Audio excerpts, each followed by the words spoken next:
Assalamu alaikum, I'm Aisha and you're watching SAMAA News. Here are today's headlines. The United States launched fresh strikes on Iran after accusing Tehran of attacking a container ship, while Iran announced it had closed the Strait of Hormuz and expanded attacks on U.S. military facilities across the Gulf. U.S. Central Command said it struck 140 Iranian military targets in the latest wave of operations, bringing the total to more than 300 over 3 days. Iran's Revolutionary Guards claimed attacks on U.S.-linked sites in Jordan, Kuwait, Oman, and Qatar, while the UAE and Bahrain reported intercepting missiles and drones. Iran's Islamic Revolutionary Guard Corps, IRGC, said the Strait of Hormuz will remain closed until the United States ends what Tehran describes as its military interference in the region. According to Iranian state media, the announcement followed an incident in which IRGC forces fired warning shots at a vessel they claimed was using an unauthorized and illegal route through the strategic waterway. The IRGC warned it would respond severely to any attempt to use the incident as a pretext for military action, as tensions between Iran and the United States remain high. Iranian Parliament Speaker Mohammad Bagher Ghalibaf warned the United States to uphold its commitments under the June 16 Memorandum of Understanding, declaring that the era of one-sided deals is over. In a post on X, Ghalibaf said Washington must keep its promises or pay the price, highlighting provisions related to reopening the Strait of Hormuz.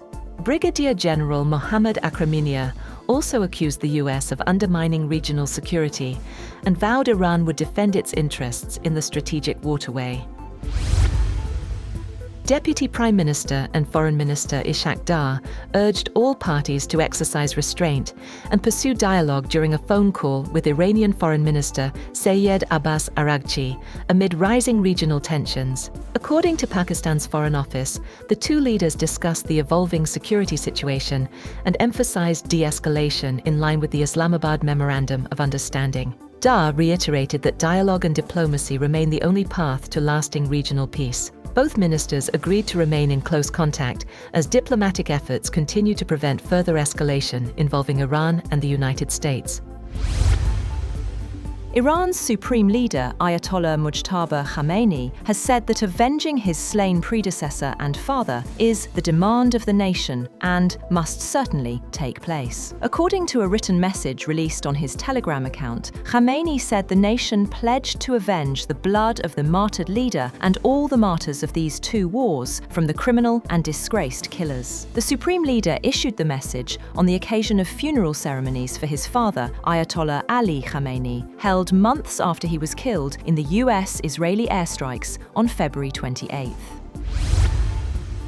At least 2 people were killed and several others injured after gunfire broke out during Toronto's annual Salsa on St. Clair Street festival, prompting a major police investigation. Police said 6 people suffered gunshot wounds after an exchange of gunfire between 2 individuals. 2 victims died at the scene, while the others were taken to hospital. Authorities recovered 2 firearms but had made no arrests as of Sunday. An estimated 13,000 people were attending the festival when the shooting occurred. Canadian Prime Minister Mark Carney and Ontario Premier Doug Ford condemned the attack and offered condolences to the victims' families.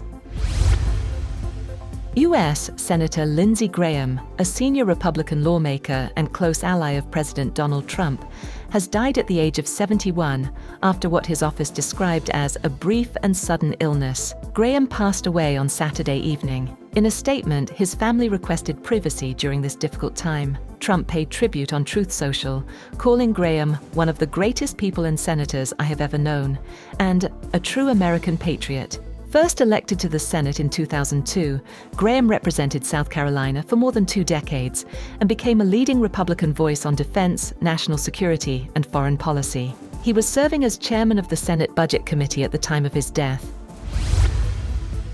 Qatar's former emir, Sheikh Hamad bin Khalifa Al Thani, has died at the age of 74. The Amiri Diwan announced on Sunday. The cause of death was not disclosed. Sheikh Hamad ruled Qatar from 1995 to 2013 before voluntarily abdicating in favor of his son, the current emir, Sheikh Tamim bin Hamad Al Thani. Widely known as the Father Emir, he oversaw Qatar's transformation into one of the world's wealthiest and most influential nations, driven by its vast natural gas resources. That's all for now. For more updates, visit www.sammaa.tv. Thank you for watching SAMAA News.